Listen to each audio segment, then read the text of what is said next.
नमस्ते।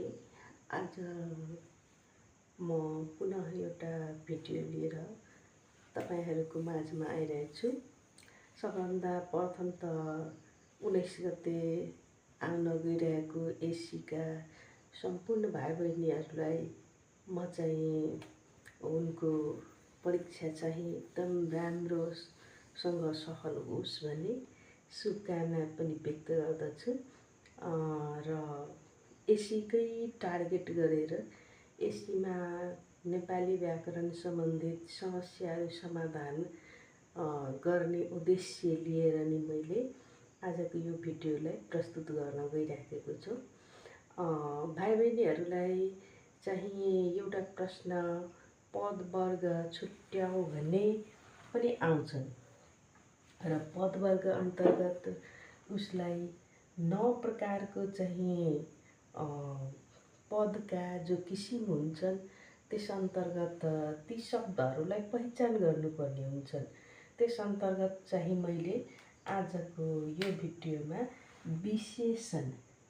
विशेषणलाई कसरी चाहिँ पहचान गर्ने भनेर मैले छुट्याउन यहाँ चाहिँ यो भिडियो मार्फत देखाउन खोजिराखेको छु। तपाईहरु सानै बेलादेखि विशेषणलाई पटक पटक चाहिँ पढेकै हुनुहुन्छ। विशेषणको प्रकारमा चाहिँ हामी 4 वटालाई बुझेकै छौँ। जस्तै कुन त संख्यावाची, परिमाणवाची, गुणबोधक, हैन सर्वनामिक। यी विशेषणहरू जस्तै अग्लो, यी शब्दहरू अग्लो, होच्चो, सानो, छोटो, बाठो जस्ता शब्दहरू तपाईहरुले एकदम चाहिँ पढेकै हुनुहुन्छ। यी शब्दहरूलाई विशेषण हो भनेर तपाईं धेरै बुझि पनि हाल्नुहुन्छ, चिनिहाल्नुहुन्छ। तर मैले यो भिडियोमा यो सामान्य यो चाहिँ विशेषणलाई पहचान गरौँ भनेर राखेको छैन। यसमा त हामीलाई पद वर्ग अन्तर्गत यी विशेषणहरू बाहेक पनि कुन अवस्थामा कुन शब्दहरू कस्तो स्थितिमा चाहिँ विशेषण हुँदो रहेछन् भन्ने पहचान गर्नको लागि मैले यो भिडियो ल्याएको छु। त्यसैले यसमा मैले तपाईलाई एकदम सरल सहज तरिकाले छोटो समयमा चाहिँ यी कुराहरूलाई हामीले याद गरेर चाहिँ आफ्नो परीक्षाको हलमा चाहिँ त्यो समयमा चाहिँ हामी विशेषणलाई छुट्याउन सकौँ भन्ने उद्देश्य लिएर मैले यहाँ केही 4-5 वटा बुँदामा मैले तपाईलाई चाहिँ त्यो कुराहरूलाई प्रस्तुत गर्न खोजेको छु। अप्ठ्यारो जुन ठाउँमा हामीलाई हुन्छन् त्यही कुरालाई हेरौँ। त्यसैले मैले यहाँ प्रकार र त्यसका उदाहरणहरूलाई विस्तृत गर्नुभन्दा राम्रो यो भिडियो सानो पनि होस् र कामका लागि पनि होस् भन्ने उद्देश्यले तपाईले विशेषण कुन स्थितिमा रहेको अवस्थामा यो विशेषण नै हो भनेर भन्न सक्नुहुन्छ। जस्तै एउटा पहिलो बुँदामा चाहिँ मैले भेदक विशेषण जसलाई भन्छन् त को, का, रो, रा,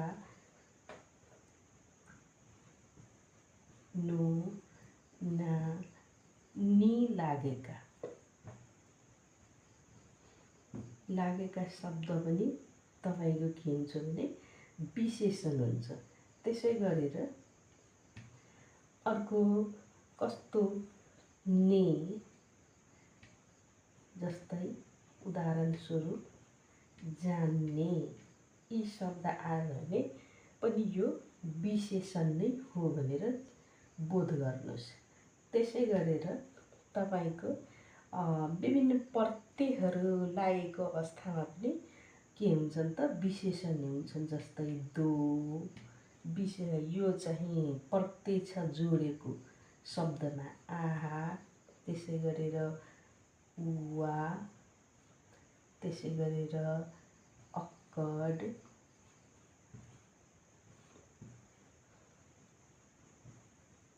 ई, त्यसै गरेर इत,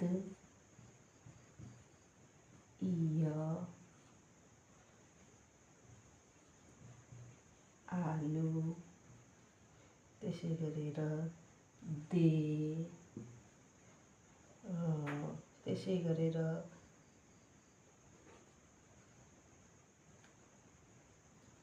अब पटक्केलाई यसलाई यसमा नराखेर इलो,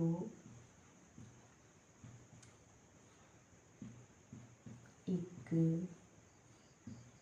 त्यसै गरेर दाल, सिल जस्ता प्रत्यय लागेको अवस्थामा पनि के हुन्छ त विशेषण नै हुँदो रहेछ भनेर यो बुदालाई पनि ध्यानमा राख्नु। त्यसै गरेर अब नामसँग चाहिँ विशेषण प्रत्यक्ष आएको हुन्छन् कि नामको जस्तै चाहिँ पहिले विशेषण आएको स्थितिमा, त्यसैले यसलाई भनिन्छ नामसँग प्रत्यक्ष आउने स्थिति। जस्तै तपाईको धेरै मान्छे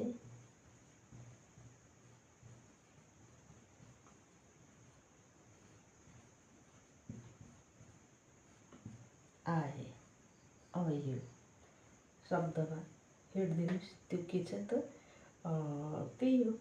अब त्यस्तै यसमा थोरै भात देऊ भनेर यसरी उदाहरणहरू पनि हामी राख्न सक्छौँ। त्यसै गरेर अर्को तपाईको जस्तै तर लागेको शब्दको अन्तिममा एउटा उदाहरण मैले देखाइदिएँ। जस्तै यो उच्चतर, यो चाहिँ हाम्रो संस्कृत शब्दहरूका पनि बनाएको हुन्छन् कि तम, त्यसैलाई अब जस्तै उच्चतम, त्यस्तै तपाईको तर, अधिकतर यस्ता शब्दहरूलाई पनि के हुँदो रहेछन् त विशेषण नै हुन्छन् के।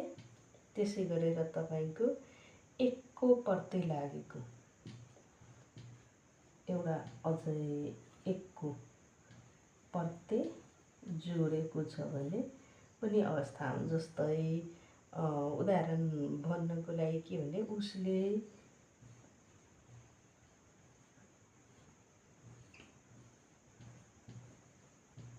पढेको बिर्सियो।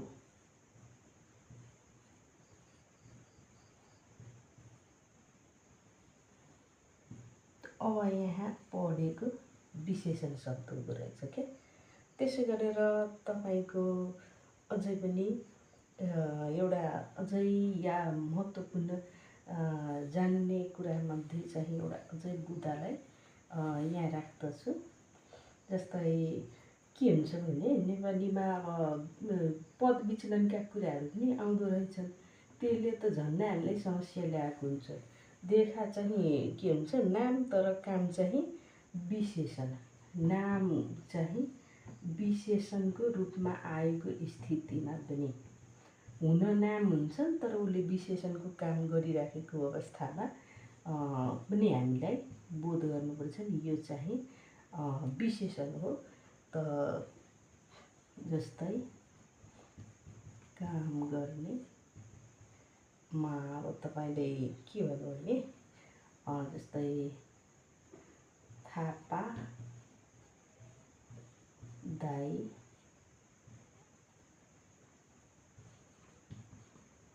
जानुभयो।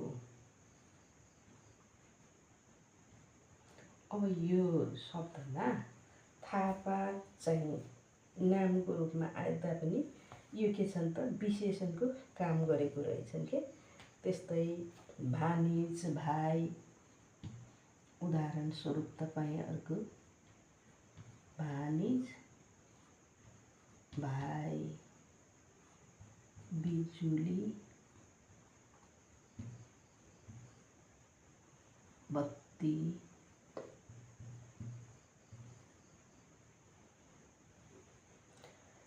यति मैले आज तपाईहरुलाई यो लगभग 1 2 3 4 5 6 7वटा बुँदामा तपाईँ अलिकति ध्यान दिनुहोस् र 4वटा त तपाईँले विशेषण पढेकै शब्दहरू हुन्छ। त्यो सामान्य जो हामी 4वटा विशेषणमा जो पढेका हुन्छौँ, असल, गोरा, सुन्दर, बैमान, बुद्धिमान जस्ता, खराब, होइन, यी शब्दहरू त हाम्रो जो विशेषणका रूपमा हुन्छन्। सानो, कान्छो, होचो, अग्लो, गोरो, धेरै, थोरै, अलिकति, त्यसै गरेर सर्वनामिक विशेषणको रूपमा आउने त्यो मान्छे, त्यो केटो बदमास छ भन्ने वाक्यमा जसरी त्यो, यी विशेषणहरू त तपाईँलाई आएकै हुन्छन्।